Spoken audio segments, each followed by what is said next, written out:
Second Amendment is just as relevant today as it was when it was founded many, many years ago by our forefathers. And I'm never, ever going to forget this. And why the Second Amendment is so important.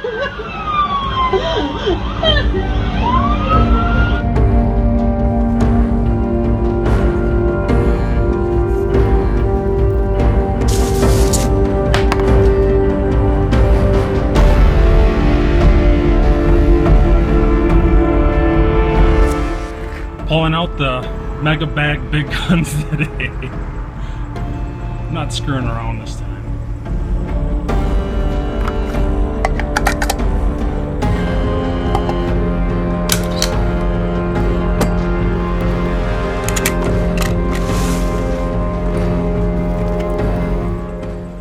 Well, it's a little windy, but it's somewhat acceptable.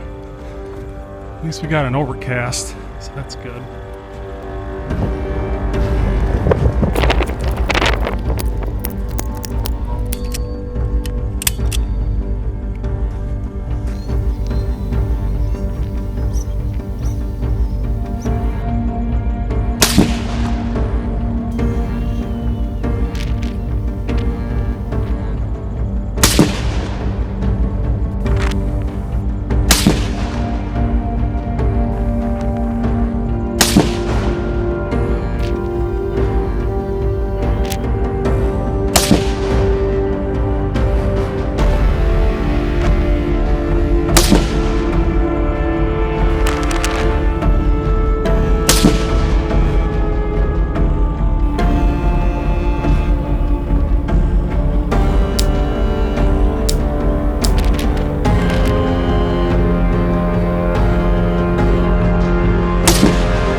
Well, so far it's just so-so. I think these SMKs are looking pretty good. I'm not exactly sure what's going on here. It very well could have been me, maybe, I'm not sure. But let's give the barrel a little bit of a rest here, and then we'll move on to the new brass with the 105 AMAXs.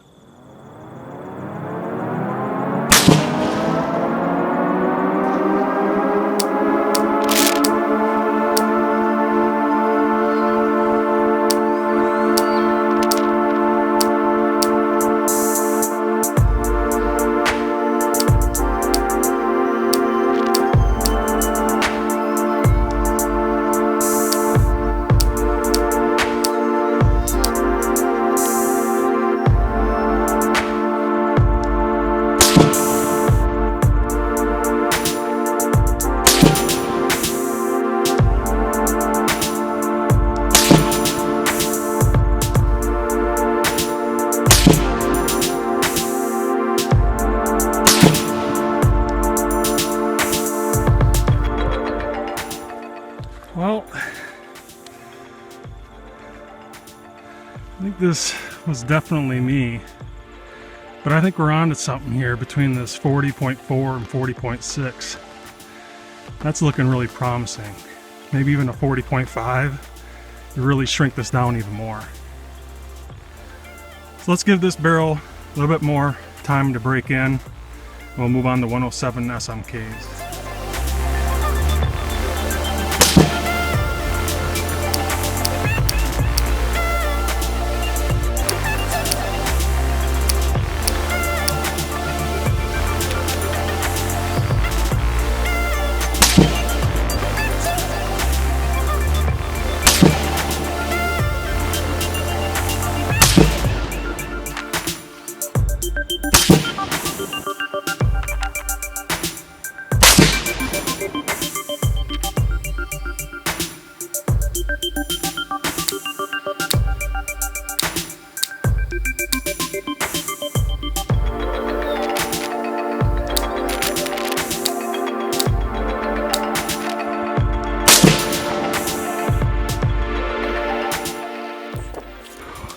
is looking really good. I'd have to say so far, 107 SMKs are looking really promising.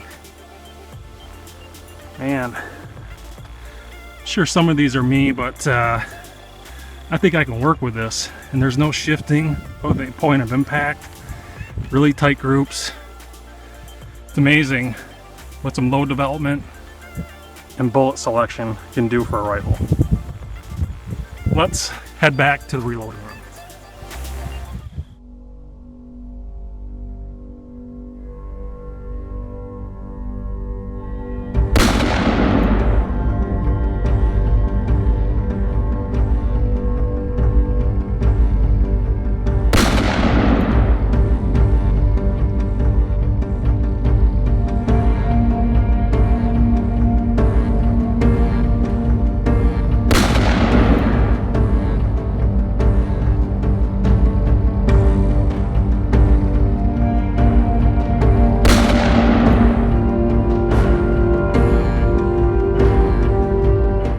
So, now that we're back in the reloading room, what does all this mean?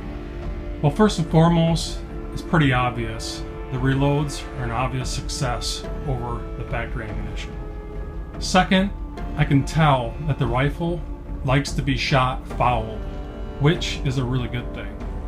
And as you could tell in the video, I would switch off from taking groups. I would start at the low end, go to the high, go back to low, go back to high, and then meet in the middle. And the reason why I do this is in order to disperse the fouling and the barrel heating up over a period of time, rather than just going all the way through. And initially, I can tell the rifle likes the 107 SMKs better than the 105 AMAXs. And so far, for the 105 AMAXs, it looks like I can hone down my powder drop rates, I don't know, somewhere around the 40.6 area. And as for the 107 SMKs, about 39 grains of H4350. And if you're new to the game and you want to take this a little bit step further down the rabbit hole of load development, maybe do some more homework on OCW and ladder test, rather than just shooting 5-shot groups at 100 yards.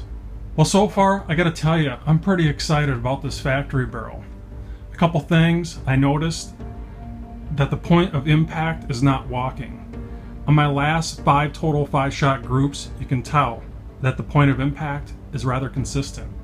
And being that I'm an SMK fan, I'm not surprised that they did better than the AMAXs.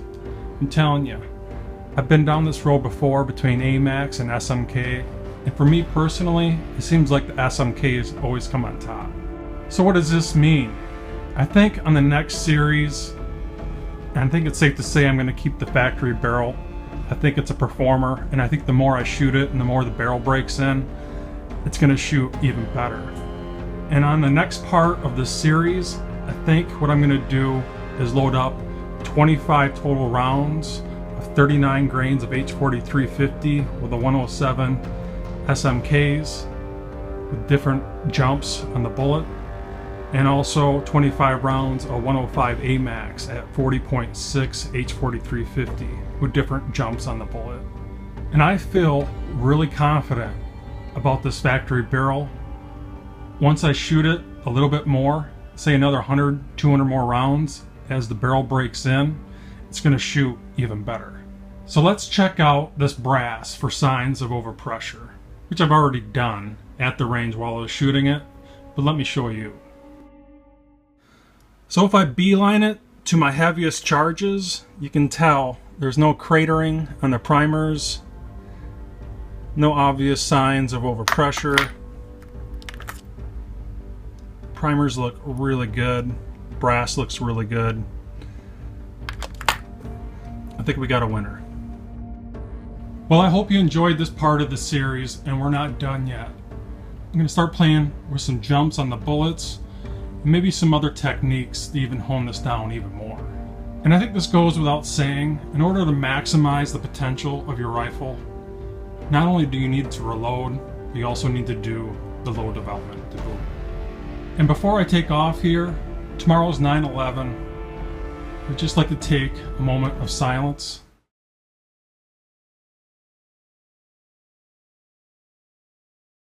And remember those that died for our country.